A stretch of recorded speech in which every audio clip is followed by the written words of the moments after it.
Hello summoners, welcome back to the channel, and in this video we will be doing a speed run but without boosts or suicide masteries, and we will also be talking about thing with his synergies and how he works without his synergies. So it's kind of a mini guide slash gameplay video with his synergies in Realm of Legends. And yeah, the first fight, he's a huge tank, especially when you're not running him with suicide masteries. Even offensively, even unduplicated, like he takes a lot of hits to get down, and that is the reason the first fight is always the longest when you are using thing with synergies, because it takes time to get down. So I'm gonna talk from the very basics here. So let's start with the order of the synergies.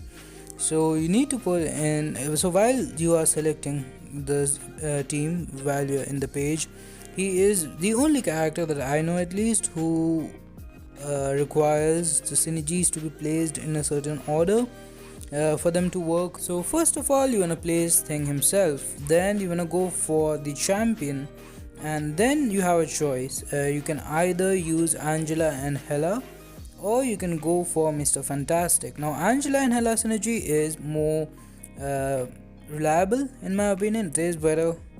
And Mr. Fantastic one, we will discuss pros and cons later, but first let's go through the order. So we have Thing, champion, then let's say Angela, Hela, and then place Heimdall. Angela, Hela, you can place them whichever way.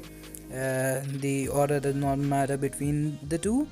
They have a synergy with each other and not with Thing. Yeah, so at the end, place Heimdall. And the way these synergies work, and then the reason they need to be in order, is that they activate in that order. So first the champion synergy and Angela Hela synergy will activate, so you will get indestructible from the champion synergy, you will get healing from the Angela Hela synergy, and then you value indestructible, where all the hits that you're taking will be converted into plus 100% attack, like for each hit. You can now Realm of Legend here does not have the most aggressive AI, and that is the reason I'm not able to build up that many Furies. But in, let's say, Arc 6 variant or Cavalier difficulty, you can easily build 8 and sometimes even 10. Yeah, each one of these Furies, like the passive one, they increase the attack by a crazy amount, which is the reason you will see even 30,000 medium attacks with things sometimes, and just crazy special damage. And overall, like with his synergies, I do believe that he is one of the hardest hitting characters in the entire game, and he can do it every single fight. He doesn't need any potions, because he does need to take a beating at the start of every fight anyways. So yeah, and now we will talk about the pros and cons of the Angela Hela or the Mr. Fantastic synergy. Now personally, I do not have Mr. Fantastic at all, so I haven't played around with him, but from what I've heard in the comment section of so many thing videos, is that, so I've also seen gameplay, and the Mr. Fantastic synergy, it gives you healing, so that is the reason it can replace Angela Hela. But it starts, like the healing starts as soon as the fight starts, and whenever the fight starts you want to take a few hits, then the indestructible pops up, so all the healing that happens during that phase is wasted basically, and then you won't regenerate as much as you will with Angela and Hela. But what are the pros? You get an extra slot, which is huge, because Thing can handle a lot of stuff. He has crazy damage, he has a lot of immunities, he's bleed immune, he's nullify immune, he's I think shock immune, yes. So triple immunity is there. He can handle a lot of stuff. If he's awakened, he has a really powerful protection. He can tank specials as well if required, and he can also deal with unstoppable with his stagger on the SP2 or any buffs in general. So he does have a lot of things that he can handle, but some things that he can't are incinerate, rage, and thorns or anything like that, like psychic thorns or um, like those are some of his weaknesses. Heal block is another thing.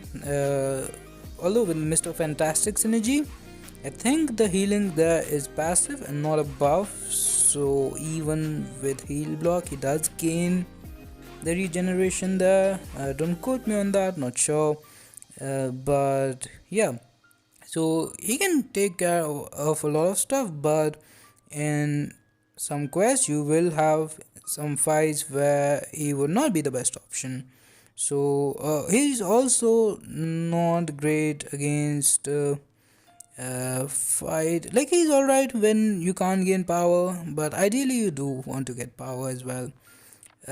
So yeah, like in boss rush I of course used him for the omega boss rush. That is the most, like, my most popular video.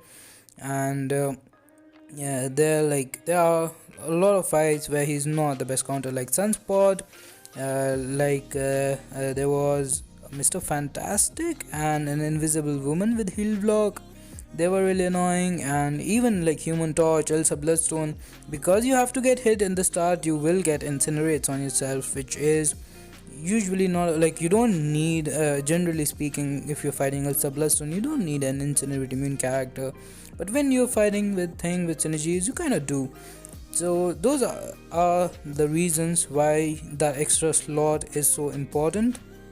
And yeah, but otherwise Angela Hela synergy is much better, because it will give you more regeneration. And it is like really reliable. Every time you get knocked down, you get regenerated. There's no because with Mr. Fantastic, if you end the fights with more health, then that's actually a bad thing, because you'll have more regen go waste. But anyways, now coming back to his abilities, if you are using him without synergies, then also he is capable of doing some pretty decent damage. And also, by the way, if you are playing him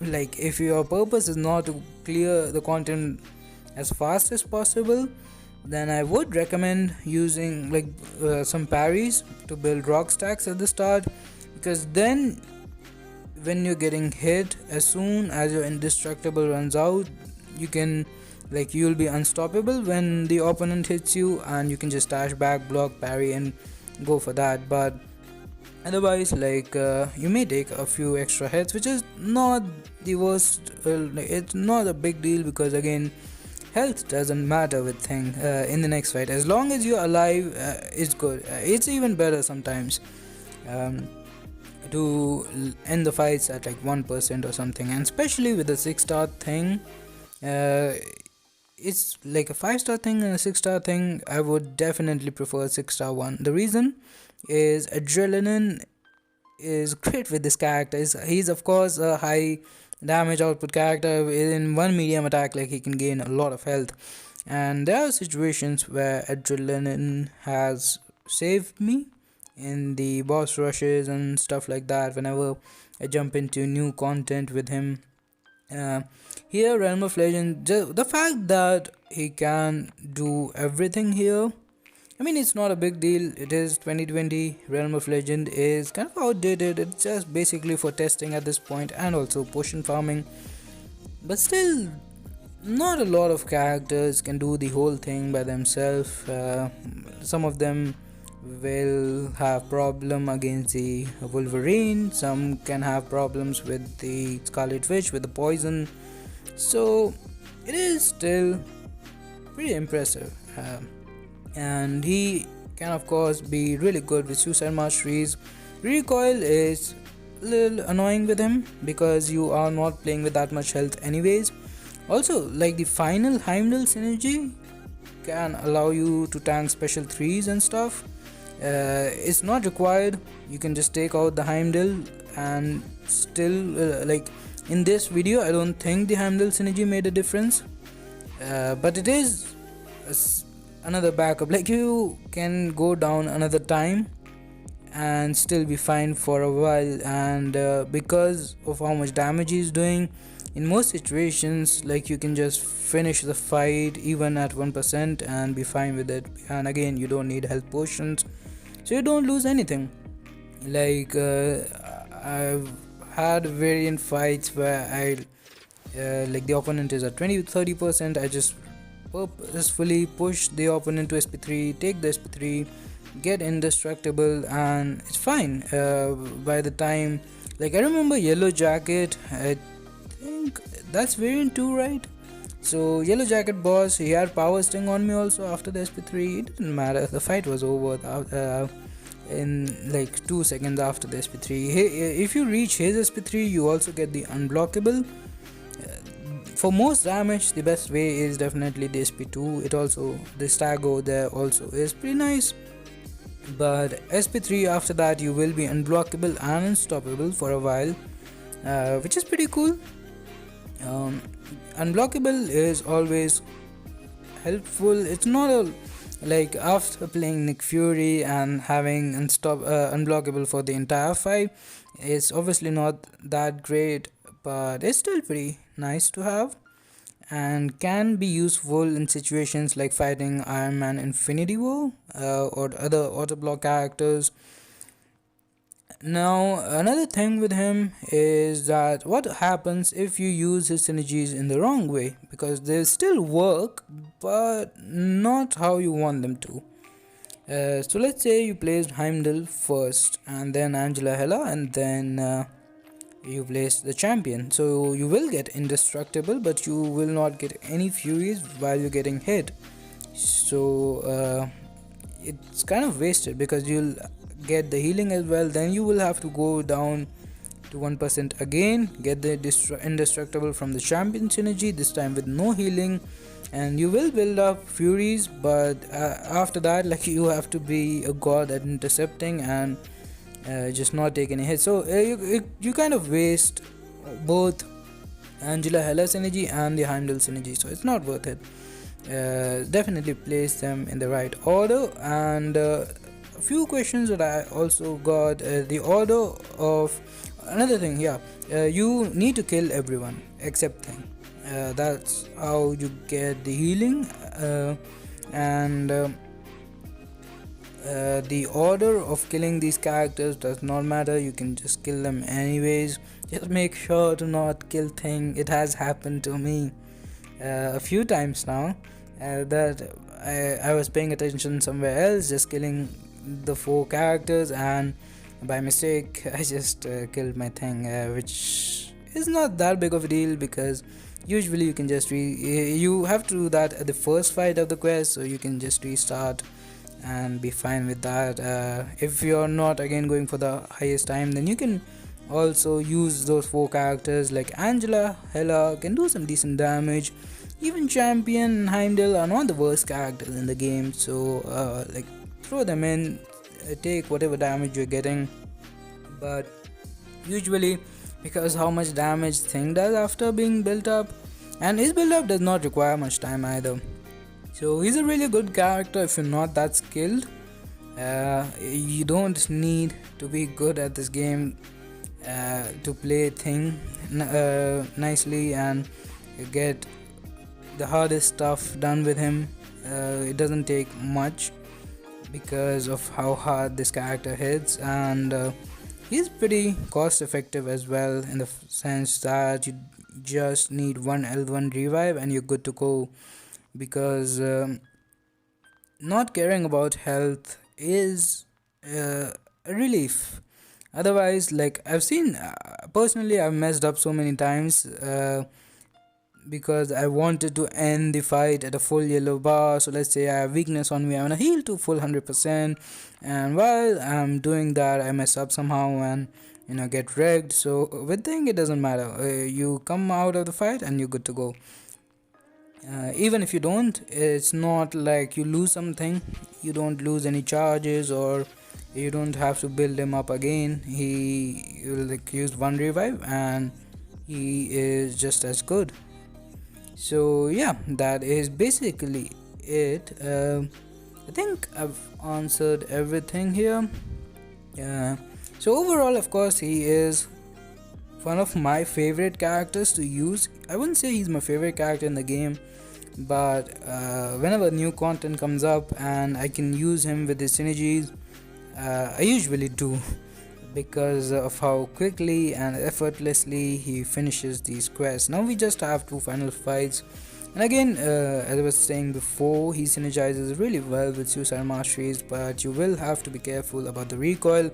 Although if you're using him for stuff like variant or act 6, it doesn't, like, they will have less health than these fights. Usually 2 special 2s will just finish it off, and so you'll just take 1 recoil damage once a fight, which is not that bad. And he is bleed immune, so you'll just take damage from the poison, and again the fights are quick, so not that much damage from the poison also. And he also synergizes really well with the science power boost, because again all hard hitting characters are pretty good for that, and other good science characters do not benefit a lot from science boost, except Captain America Infinity War, I guess.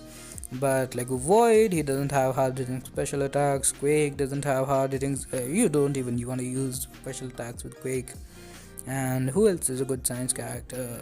Human Torch doesn't benefit much from having the science power boost. So a lot of people just have they're really low on cosmic and tech power boost, but they'll have a lot of science ones, and this is a great character to use those science boosts on if you are using him for stuff like variant or act 6 or even alliance war.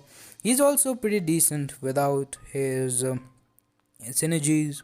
Again, I usually just I'm saying something, then I go another way, but I'm pretty sure I said this before, but when you're using him without synergies, just parry, use SP2s, and you will build a lot of rock stacks. They'll be converted to furies, and you'll do pretty decent damage that way also. And he is, like, even without his synergies, people still use him for like EMP modification node in Alliance War, because he is shock immune, and his nullify immunity is unique. I don't think any other character is immune to nullify. I mean, yeah, I think so. Red Guardian doesn't get any buffs, so in that sense he is also kind of immune to nullify, but it is still a unique immunity to have, plus shock immunity, plus bleed immunity, plus his synergies, damage, stagger. It just makes him the whole package. Plus on top of that, he is one of the best defenders in the game as well when awakened. So that's gonna do it for this one. Thanks for watching. Have a nice day. Give this video a like, share with your alliance, and bye bye. Stay safe.